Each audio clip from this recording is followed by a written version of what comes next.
आजमगढ़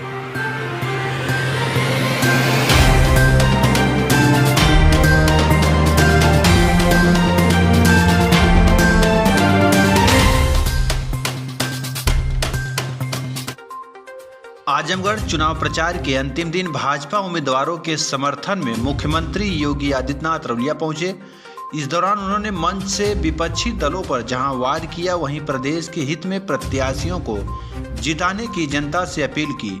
उन्होंने कहा कि तीसरे चरण के बाद इस रुझान को देखते हुए विपक्ष के नेताओं ने उत्तर प्रदेश छोड़ने का मन बना लिया है। वे अब विदेश की टिकट बुक करा रहे हैं। 2017 के पहले सपा और बसपा ने और देश को लूटा है, जनता के पैसे को हजम किया है। न बिजली न ही सरकारी योजनाओं का लाभ मिलता था। बिजली की स्थिति थी कि दूसरे गांव में जाकर मोबाइल चार्ज करना पड़ता था, लेकिन अब ऐसा नहीं। उन्होंने जनता से सवाल किया कि अब बिजली की क्या स्थिति है। जवाब आया, भरपूर बिजली मिल रही है। ये देखते हैं मुख्यमंत्री योगी आदित्यनाथ ने क्या कुछ कहा है। भाइयों बहनों, अन्नदाता किसान ट्यूबवेल का कनेक्शन लिया होगा। ट्यूबवेल के बिल को हमने भी आधा किया है और अगले 5 साल के अंदर इस ट्यूबवेल के बिल को पूरी तरह समाप्त करने की दिशा में हम कदम उठाएंगे। पिछले 5 साल में 5 लाख नौजवान को सरकारी नौकरी, 2 करोड़ नौजवान को रोजगार और स्वतः रोजगार के साथ जोड़ा गया और अगले 5 साल के लिए तय किया है। अभी हम 1 करोड़ नौजवान को टैबलेट और स्मार्टफोन दे रहे हैं। Online education, online examination, online competition के लिए। लेकिन भाइयों बहनों, समाजवादी पार्टी ने कंप्लेंट की है। उनका तो नारा ही है कि सबका साथ लेकिन सिपाही खानदान का विकास।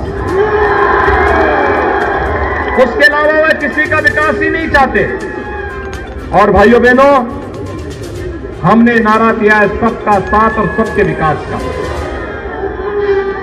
समाजवादी पार्टी ने शिकायत की है और हमने तय किया है, अभी तो 1 करोड़ नौजवान को टैबलेट स्मार्टफोन दे रहे हैं। 10 मार्च के बाद इसे 2 करोड़ नौजवानों तक पहुंचाने का काम करेंगे। उसे रहने की व्यवस्था नहीं दी जाती, ठहरने की सुविधा नहीं दी जाती थी। वह किसी के यहां जाकर के कहीं किराए पे मकान लेना चाहता था, आजमगढ़ के नाम पर उसे बाहर कर दिया जाता था। ये आजमगढ़ के साथ, नौजवानों के साथ, आजमगढ़ वासियों के साथ ये पहचान का संकट किसने खड़ा किया? ये खड़ा उन्हीं लोगों ने किया है जिन्हें बार बार आप यहां से विधायक बनाते हैं। और भाइयों बहनों, आजमगढ़ से जो लोग बार बार सांसद बन रहे हैं, इन लोगों ने आजमगढ़ के सामने पहचान का संकट खड़ा किया है। याद करिए, अभी हाल ही में मैं आपसे पूछना चाहता हूं, क्या 2017 के बाद उत्तर प्रदेश में आजमगढ़ में कोई दंगा हुआ है क्या? 2017 के पहले तो आजमगढ़ भी सुरक्षित नहीं था। कोई पर्व और त्योहार नहीं मना सकते थे। अराजकता चरम पर थी, गुंडागर्दी होती थी और जिस तरीके से अव्यवस्था फैला करके जीवन के साथ खिलवाड़ होता था, वो किसी से छुपावा नहीं। भाइयों बहनों, याद करिए, अभी अहमदाबाद की एक कोर्ट ने अहमदाबाद में 2008 में हुए सीरियल ब्लास्ट के मामले में 38 आतंकवादियों को फांसी की सजा दी है।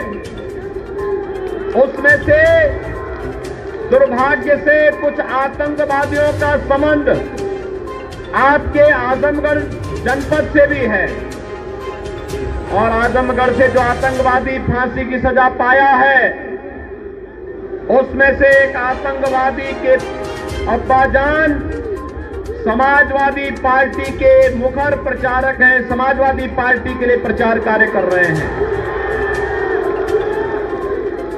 समाजवादी पार्टी की संवेदना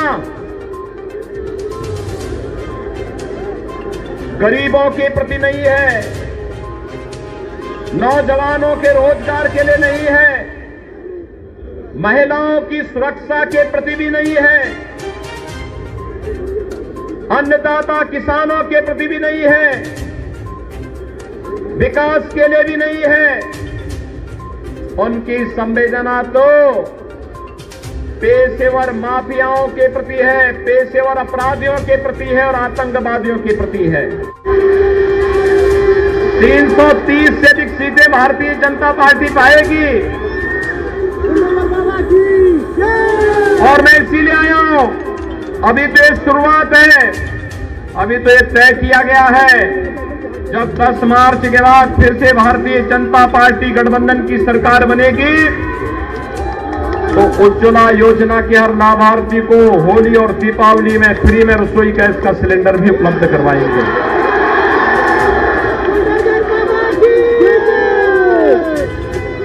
बेटी के जन्म लेने से लेकर के स्नातक तक पढ़ाई के लिए अब तक हम सरकार की ओर से, भाइयों बहनों, अब तक हम सरकार की ओर से 15,000 रुपए का एक पैकेज 2017 से प्रारंभ किए हैं। अब मैंने तय किया है सब सरकार बनेगी तो इस राशि को बढ़ा करके 15,000 से बढ़ा करके बेटी को 25,000 रुपया देंगे। कॉलेज जाने वाली हर मेधावी बेटी को स्कूटी उपलब्ध करवाने का काम भी करेंगे, फ्री में स्कूटी।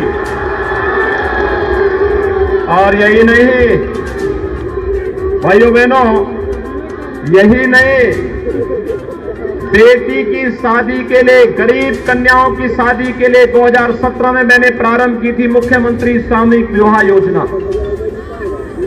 51,000 रुपए कन्यादान के लिए देते हैं।